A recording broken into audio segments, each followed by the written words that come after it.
Gazette প্রকাশ সকাল 10টায় মন্ত্রিপরিষদে pay scale উত্থাপনের পর 3 ঘন্টা বৈঠক শেষে পে স্কেল গেজেট প্রকাশ করলো সরকার। তো বন্ধুরা, এই বিষয়টি নিয়ে বিস্তারিতভাবে আলোচনা করতেছি আজকের এই ভিডিওটিতে।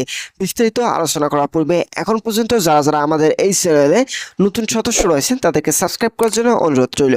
তো বন্ধুরা, প্রশাসনিক কাঠামো আধুনিকায়ন এবং প্রজাতন্ত্রের কর্মচারীদের জীবনযাত্রা মান উন্নয়নের লক্ষ্যে বহুদিন কাঙ্ক্ষিত ও বহু প্রতীক্ষিত নতুন জাতীয় পে স্কেল চূড়ান্ত গেজেট প্রকাশ করেছে সরকার। আজ সকালে মন্ত্রিপরিষদ বিভাগে নির্ধারিত সময়সূচি অনুযায়ী ঠিক সকাল 10টায় নতুন পে স্কেলের সারসংক্ষেপ ও খসড়া প্রস্তাবনা উত্থাপন করা হয়। এরপর অর্থমন্ত্রীর সভাপতিত্বে অনুষ্ঠিত হয় এক উচ্চ পর্যায়ে রুদ্ধদ্বার ও পর্যালোচনামূলক বৈঠক। দীর্ঘ 3 ঘন্টা ব্যাপী চলা এই নিবিড় গভীর পর্যালোচনা বৈঠকে পে স্কেল পর্যালোচনা কমিটি দেওয়ার প্রতিটি সুপারিশ, অর্থনৈতিক বিশ্লেষণ এবং ভবিষ্যৎ প্রভাব পুঙ্খানুপুঙ্খভাবে মূল্যায়ন করা হয়। তো বন্ধুরা, বৈঠক শেষে আয়োজিত এক জরুরি সংবাদ সম্মেলনে সরকারের এই ঐতিহাসিক চূড়ান্ত সিদ্ধান্ত আনুষ্ঠানিকভাবে ঘোষণা করে নতুন পে স্কেল গ্যাজেটে আনুষ্ঠানিকভাবে প্রকাশ ও উন্মুক্ত করা হয়। এই যুগান্তকারী ঘোষণার মাধ্যমে দেশের লাখ লাখ সরকারি চাকরিজীবীর বেতন, ভাতাদি এবং সার্বিক সামাজিক সুরক্ষার সুবিধার ক্ষেত্রেও এক অভূতপূর্ব ও বৈপ্লবিক পরিবর্তন সূচিত হলো। তো বন্ধুরা, ভিডিওটি চলাকালীন সময় এখন পর্যন্ত এসেও যারা যারা আমাদের এই চ্যানেলে নতুন সদস্য রয়েছেন তাদেরকে চ্যানেলটি সাবস্ক্রাইব করার জন্য বিনীতভাবে অনুরোধ রইল। তো বন্ধুরা, সংবাদ সম্মেলনে দেশে বিদ্যমান সামগ্রিক অর্থনৈতিক প্রেক্ষাপট, বিশ্বব্যাপী মূল্যস্ফীতির প্রভাব এবং বর্তমানে ক্রমাগত বৃদ্ধি পাওয়ার জীবনযাত্রা খরচের সঙ্গে সামঞ্জস্য রেখে নতুন বেতন কাঠামো তৈরির পটভূমি বিস্তারিতভাবে তুলে ধরা হয়। সরকারি নীতি নির্ধারকরা উল্লেখ করেন যে জাতীয় বাজেটের উপর অতিরিক্ত বা অসহনীয় আর্থিক চাপের সৃষ্টি না করে কিভাবে প্রশাসনিক দক্ষতার মান বৃদ্ধি এবং কর্মচারীদের জন্য একটি ন্যায্য জীবনযাত্রার মান নিশ্চিত করা যায় সেই ভারসাম্য নীতিতেই সর্বোচ্চ গুরুত্ব দেওয়া হয়েছে। বিশেষ করে নিম্ন ও মধ্যম আয়ের কর্মচারীদের অর্থনৈতিক নিরাপত্তা সুসংগত করাই এই নতুন কাঠামোয় মূল লক্ষ্য হিসেবে বিবেচিত হয়েছে। এই লক্ষ্য অর্জনে এবার বেতন ও ভাতার বৃদ্ধির ক্ষেত্রে একটি সম্পূর্ণ বৈষম্যহীন ও ভারসাম্যপূর্ণ অনুপাত বজায় রাখা হয়েছে। তো বন্ধুরা, গৃহীত সিদ্ধান্ত অনুযায়ী প্রথম থেকে 10তম গ্রেডের ক্যাডার ও নন ক্যাডার কর্মকর্তাদের মূল বেতন 40% এবং অন্যান্য ভাতা 20% বৃদ্ধি করা হয়েছে। অন্যদিকে প্রান্তিক পর্যায়ে জীবনযাত্রার বাস্তবতা বিবেচনা করে 11তম থেকে 20তম গ্রেডের কর্মচারীদের জন্য মূল বেতন সর্বোচ্চ 100% পর্যন্ত বাড়ানো হয়েছে এবং তাদের আনুতোষিক ভাতা বাড়ানো হয়েছে 50%।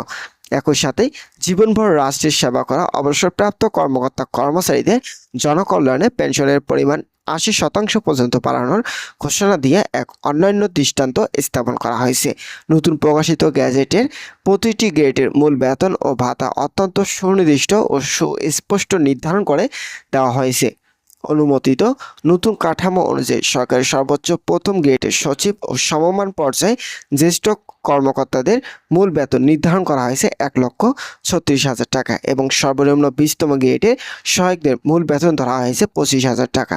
ক্রমান্বয়ে দেখা যায় দ্বিতীয় গ্রেডের কর্মকর্তাদের মূল বেতন 1,26,000 টাকা, তৃতীয় গ্রেডে 1,16,000 টাকা, চতুর্থ গ্রেডের ক্ষেত্রে 1,06,000 টাকা, পঞ্চম গ্রেডের ক্ষেত্রে 1,96,000 টাকা, ষষ্ঠ গ্রেডের ক্ষেত্রে 86,000 টাকা, সপ্তম গ্রেডের ক্ষেত্রে 76,000 টাকা, অষ্টম গ্রেডের ক্ষেত্রে 68,000 টাকা, নবম গ্রেডের ক্ষেত্রে 60,000 টাকা এবং দশম গ্রেডের কর্মকর্তাদের মূল বেতন 53,000 টাকা নির্ধারণ করা হয়েছে।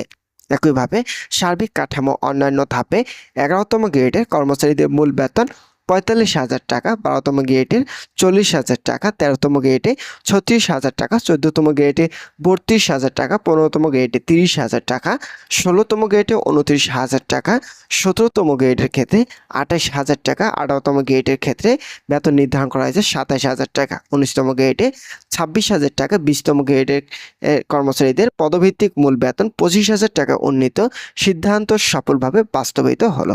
তো বন্ধুরা, মূল বেতন বৃদ্ধির পাশাপাশি চিকিৎসা ভাতা, বাড়ি ভাড়া ভাতা, পরিবহন সুবিধা ও বৈষয়িক ভাতার মতো আনুতোষিক আর্থিক খাতগুলো বিশাল ও কল্যাণমুখী সমন্বয়ে আনা হয়েছে।